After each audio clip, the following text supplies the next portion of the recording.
Oye, Gaudí, yo la verdad me siento honrada de que nos compartas este tiempo, que puedas estar con nosotros estos próximos minutos. Mira, están escribiendo que qué lujo de charla. Sí, Gaudencio Rodríguez es un psicólogo, está especializado en primera infancia, en apego, en parentalidad. Es autor de un libro maravilloso que se llama Cero Golpes, que se los recomiendo a ojos cerrados. Un libro que además tiene muchísimas herramientas para erradicar la violencia hacia los niños en la crianza. Yo soy fan y además es experto en todos los temas de derechos en la infancia, que siento que hay muchos mitos por una parte y hay otra parte muy confusa, ¿no? Que no se sabe qué tanto es rumor y qué tanto es cierto. Entonces, bueno, parte del interés del día de hoy es ir aclarando. Muchas gracias, Gaudí, por estar aquí. Enhorabuena por tu labor de difundir contenidos, difundir información en pro de la infancia. Y cuando decimos en pro de la infancia, pues es a favor de sus cuidadores, ¿no? De sus mamás, de sus papás, porque el bienestar de ellos depende de los adultos y entonces pues necesitamos mucha gente fungiendo como, digamos, enlace entre el conocimiento y la gente que tiene que aplicar ese conocimiento en el día a día, ¿no? Entonces, bueno, contento aquí de estar sumado hoy contigo. Muchas gracias. Y si empezamos platicando hace algunos días, fue justo el Día del Niño, ¿no? Y el Día del Niño ahora es un día que está rodeado de mucha publicidad, de regalos, de juguetes, de fiestas y cosas, pero justo me gustaría empezar por retomar un poco el verdadero significado del Día del Niño y qué es lo que conmemora. Sí, claro, y bueno, haces un planteamiento que por supuesto a mí me genera mucha comezón, o sea, el ver que de la conmemoración del Día de la Niñez se haya hecho otra vez como un espacio para la mercadotecnia, ¿no? Y pues terriblemente termina el día utilizado para hacer de ello una ocasión nuevamente para el consumo. En una época donde contemporánea, donde a la niñez le sigue sin irle bien. En toda la Claro. historia de la humanidad no le ha ido bien a la niñez. Si revisamos un poco la historia, vemos que en general, eh, pues ni siquiera existían como categoría en la sociedad la categoría de niño, de niña, sino apenas hasta hace poco tiempo. Y como sujeto de derechos, pues realmente en la historia de la humanidad tiene muy poquito tiempo, apenas 30 años, 31 años va a cumplir la Convención sobre los Derechos del Niño, que se expidió en 1989 y con ello pues se le dio, digamos, la categoría formal en el mundo de sujeto, de persona. Para mí eso es súper impresionante, o sea, darme cuenta que apenas hace 30 años, 20, sí, 30 años, tiene de existir el niño y la niña como sujeto, igual que los adultos. Entonces ese dato es impresionante. Y bueno, justo el origen de la conmemoración del Día de la Niñez, pues nace producto del dolor de la infancia, del sufrimiento de la infancia, sobre todo pues detonado a raíz de la Primera Guerra Mundial, donde este sector de la población pues fue terriblemente afectado. Toda la población sufrió, por supuesto. Entonces decía que fue a raíz del sufrimiento de la Primera Guerra Mundial, donde se empuja la Declaración de los Derechos de la Niñez y en 1924 la Declaración de Ginebra. Y entonces en esos instrumentos, digamos, que todavía no eran como obligatorios para los países, ya se da cuenta históricamente de poner la mirada en el dolor de la infancia. Y México, que es curioso, nuestro país siempre ha estado como atento a la dinámica global, a la dinámica mundial. Antes, tenemos como datos de antes de 1924, de ya una celebración o una conmemoración del Día del Niño. Fue por allá de 1916, pero a tono con este movimiento mundial de la expedición de la Declaratoria de Ginebra en 1924, es que declaran formalmente al 30 de abril como Día del Niño. Y entonces, pues ya llevamos 90 y tantos años, vamos para 100, de conmemorar el Día de la Niñez. Pero su origen tiene que ver con el reconocimiento del dolor y el sufrimiento de la niñez.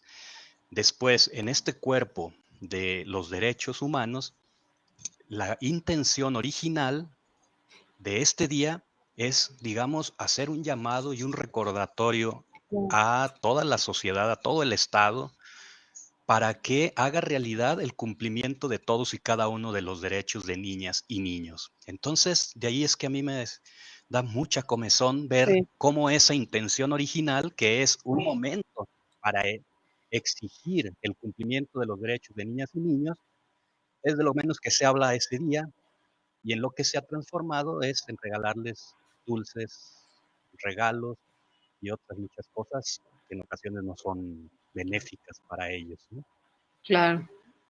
Se opaca un poco el verdadero significado, ¿no? Que a lo mejor ya hablando de forma interesante, seguro hay algunos proyectos que surgieron, pero a lo mejor ya en una cuestión de agenda pública sería padre ese día promover actividades que apoyen a las familias a hacer esto consciente, a tener herramientas para realmente honrar y cuidar la infancia y respetarla. Y hablando ahora un poco de los derechos, ya más en el tema, eh, siento que a nivel general, ¿no? Se conoce, porque los estudiamos en la escuela, ¿no? El derecho a la educación, el derecho a la salud, ¿no? Como estos derechos que hasta yo los recuerdo muy bien en el libro de texto. Pero ahora de forma un poco más reciente, me atrevería a decir, ahorita me corrige si no, se suma una, una iniciativa de ley en donde además se pena, y no sé qué tanto esto se considere derecho o no, me ayudas ahorita si quieres aclarar, el castigo corporal, ¿no? Y eso, digo, a mí yo cuando supe me sentí muy contenta, me parece un gran avance y me gustaría si nos podías platicar como un poco de esto. En este recorrido de 1954, o de mitad pues del siglo, donde se expide la Declaración de Ginebra, tuvieron que pasar, digamos, muchas décadas para que eso que solamente eran declaraciones en el mundo se pudieran hacer como obligación. Y fue hasta 1989 cuando se expide la Convención sobre los Derechos del Niño. Y nuevamente nuestro país, México, que siempre está muy atento al movimiento global, rápido, al año siguiente, 1990, ratifica la convención, la firma como una muestra de su compromiso para que los derechos de niñas y niños sean una realidad en la vida cotidiana. Pero, nuevamente, tuvieron que pasar muchos años. Desde 1990 que nuestro país se compromete, lo más dirigido hacia la infancia en términos jurídicos fue una ley a inicios de siglo que se llamaba Ley de Protección de la Niñez, algo así, en el gobierno de Zedillo, pero no tenía un enfoque de derechos. Claro.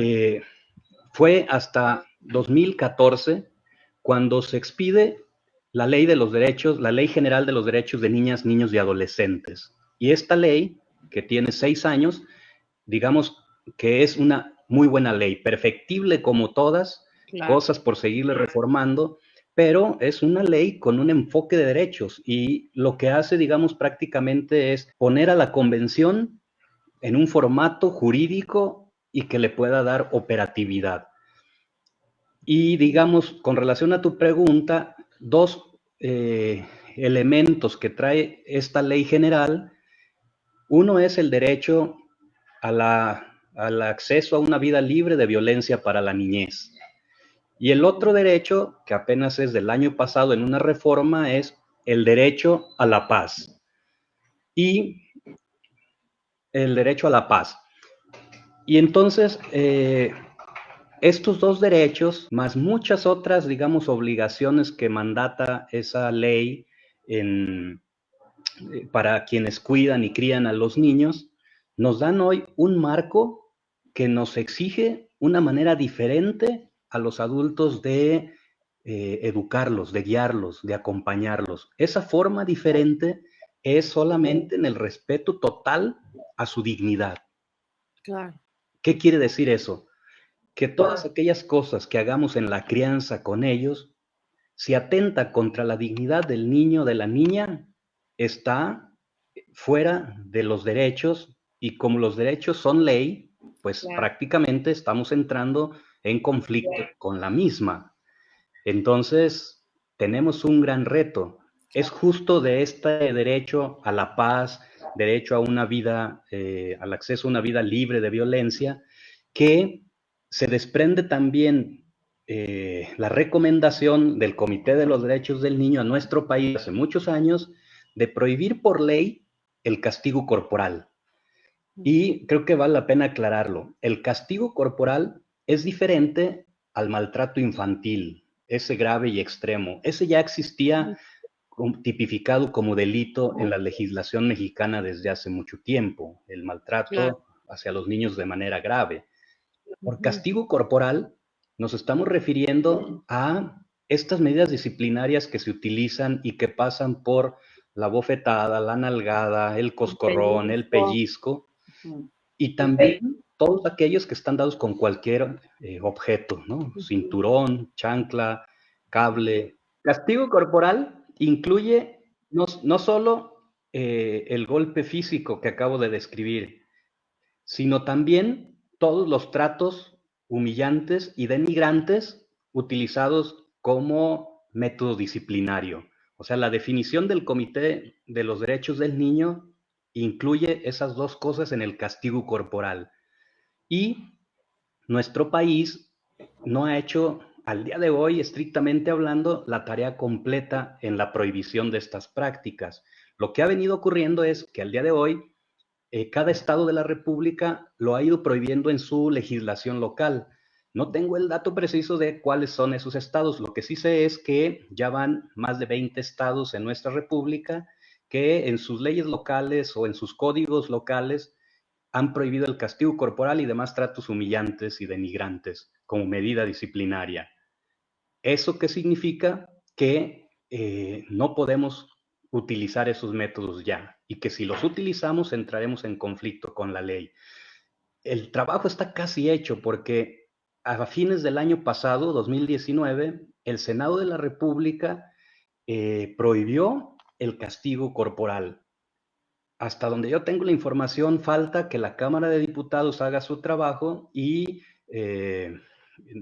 digamos, registre, promueva y publique esta prohibición. Pero de cualquier manera, el otro dato importante es que en nuestro país ya se sentó jurisprudencia sobre este tema. ¿Qué significa? Que ya la Suprema Corte de Justicia tomó cartas en un asunto de castigo corporal, que se trató de un caso de padres divorciados que compartían la custodia y donde uno denuncia al otro por castigo corporal a su niño, le daba nalgadas para disciplinarlo, y la Suprema Corte, después de un par de años, falló en el sentido de quitarle la patria potestad a ese papá, no por maltrato infantil grave y extremo, era por nalgadas correctivas que le dio el papá.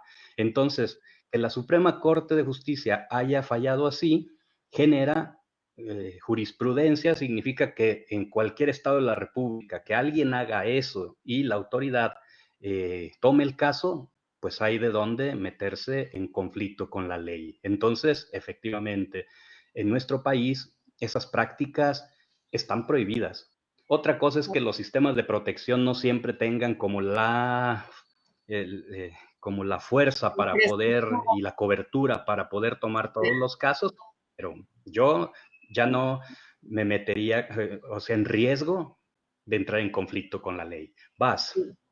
Claro, y también esto es importante que entiendan que aplica tanto a los cuidadores como a las escuelas, maestros, es decir, a cualquier persona que esté en contacto con un niño, ¿no?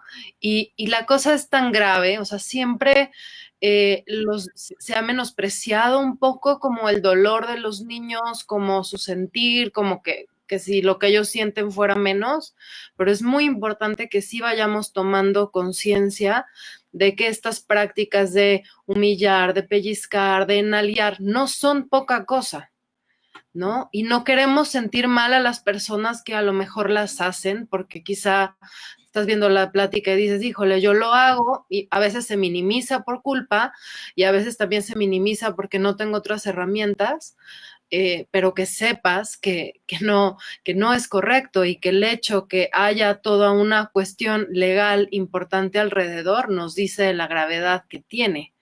Y que también sepas que si estás condicionado por tu pasado, por las pocas herramientas que tienes actualmente a reaccionar de tal o cual manera, hay muchas maneras de poder cambiar esto y sanar el daño, ¿no?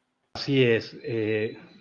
Digamos, tardó la historia más de 100 años en llegar a este punto de prohibir la transgresión del cuerpo de una niña, de un niño, de manera física, verbal, cultural, política, religiosa, etcétera. Se tardó mucho tiempo, pero el hecho de que hoy estemos hoy en el siglo XXI, 2020, ante una prohibición de nalgadas, coscorrones y pellizcos, no es por invento de una persona de ayer, sino producto de un trabajo de más de un siglo de gente pensante en el mundo, pero sobre todo que abrevó de la ciencia, del conocimiento que hoy tenemos.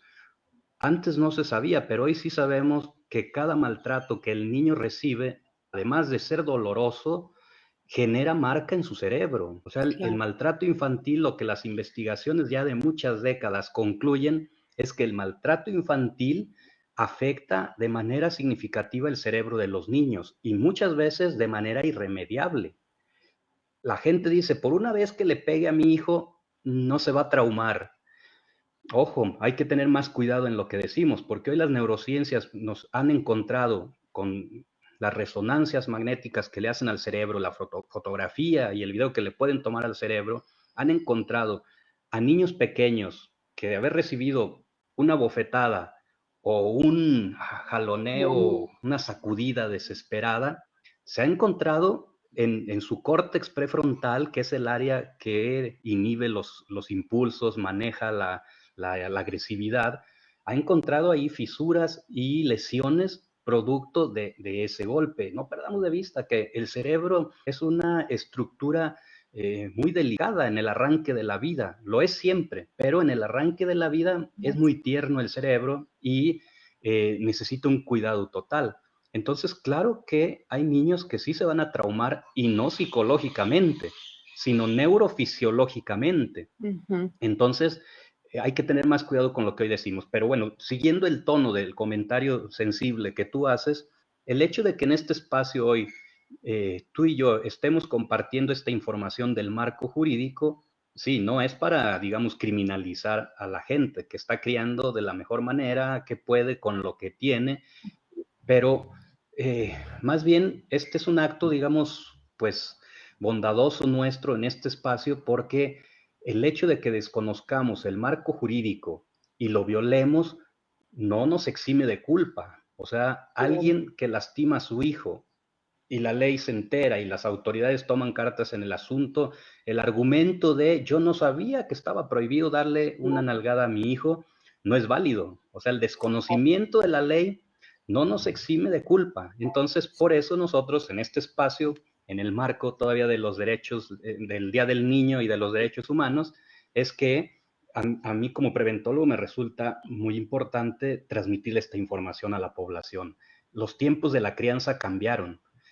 El debate, tal como tú señalas, muchas veces la gente lo quiere empantanar diciendo, no, pero es que sus legisladores hacen leyes sin saber, de seguro ellos ni tienen hijos y no sé qué. Ese debate ya no tiene cabida. O sea, el tiempo del debate ya acabó. El Senado de la República ya prohibió el castigo corporal. Hoy lo que toca es respetar la ley. Y bueno, si alguien está en desacuerdo respecto a que hay que respetar los cuerpos de niñas y niños, pues tiene que cabildear con diputados y senadores para hacer una ley que permita pegarle a los niños. Pero Claro. hoy el marco jurídico es otro y lo tenemos que acatar porque vivimos en una sociedad democrática, pues, Sí, ¿no? ya no es una opinión personal, ¿no? Ya no, como dices, ya no hay cabida para, bueno, pues yo quizás sí, que a mí mi suegra y si a mi mamá a mí me hizo, pues y yo estoy bien, pues también lo hago. Ya no hay cabida para eso. Hay mucho detrás de esta ley que tiene un fundamento científico bastante amplio.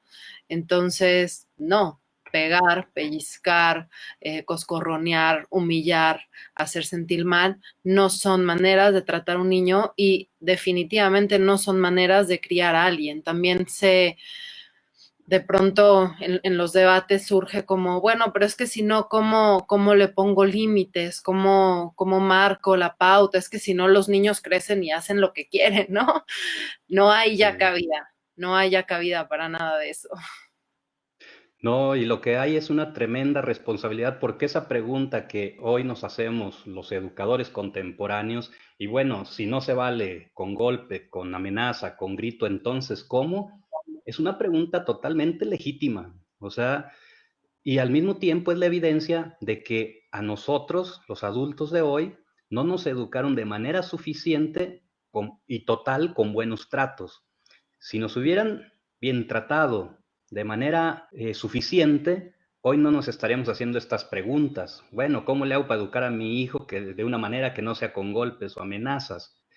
Si nos Claro. surge la pregunta es porque no la traemos en nuestra memoria, porque el tipo de crianza que nosotros recibimos todavía fue autoritaria, violatoria de derechos, que en aquel tiempo, bueno, los que nacimos antes de la convención, Sí, pues ni siquiera había un documento formal que nos protegiera, pues, ¿no? Lo que nuestros padres y abuelos hicieron en términos de autoritarismo estaba en su terreno de libertad, no estaba legislado. Pero hoy ya nosotros no podemos educar de esas formas. Y si nos surge la pregunta, entonces, ¿cómo le hago? Creo que esa gente que se hace la pregunta ya lleva 2, 3 pasos adelante, sí, porque hay gente que está todavía muy atrás, sí. asegurando que lastimar a su hijo es lo correcto para educarlo bien. No, esta gente que se pregunta, ¿y ahora cómo le hago? Ya lleva varios pasos adelante, porque esa va a ser la motivación para ir a la búsqueda del cómo sí. Un cómo sí que, ojo, no está escrito todavía como propuesta social de crianza. Nos toca construirla con el apoyo y acompañamiento de las profesionales en el tema, pero lo tenemos que construir como sociedad toda. Entonces, ¿cuál es mi invitación? Pues a que aprovechemos lo que nuestros padres y abuelos no tuvieron, que es la información que hoy sí existe. Ujú. Vayamos a ella. En Internet hay infinidad de información. Este mismo espacio y los espacios que tú generas, que genero yo, que generamos las distintas organizaciones como la Fundación América por la Infancia con la que Claro. colaboro, nos dan un montón de herramientas, pero hay que ir a ellas. Se dan muchos talleres hoy de crianza positiva, respetuosa, inteligente, con dignidad. Muchos nombres se le está dando. Hay que ir a su encuentro. Esto no lo tuvieron nuestros padres ni abuelos. Hay que ir. ¿Por qué? Porque nuestros niños y niñas merecen y tienen, no es que merezcan, corrijo, tienen derecho a una vida libre de violencia, tienen derecho a la paz y tenemos que hacer que experimenten en su cuerpo la paz a través de crianzas positivas, de crianzas respetuosas. ¿Cómo hacerle? Aprendiendo, estudiando. Ser papá, ser mamá no es algo biológico, son habilidades, conocimientos y actitudes que tenemos que apropiarnos. Si yo no sé cómo, la buena noticia es que puedo aprender. Hay libros, hay talleres, hay conferencias, hay internet, pero sobre todo dediquemos tiempo reuniéndonos con otros papás, con otras mamás, para reflexionar cómo vamos, cómo le hacemos. Ujú. Ay, Gaudí, pues creo que ha quedado muy claro. Nuevamente te agradezco. Por favor, a quien nos esté viendo, ayúdenos a hacer llegar este mensaje a muchas personas.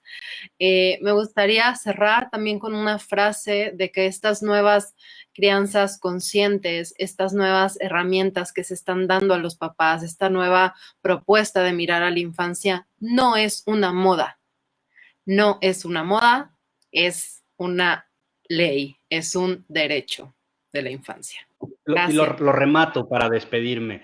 Y además, si fuera una moda, pues hagamos la moda y después hagamos que esa moda se quede instalada. Pero sí, lo que dice Alondra es así.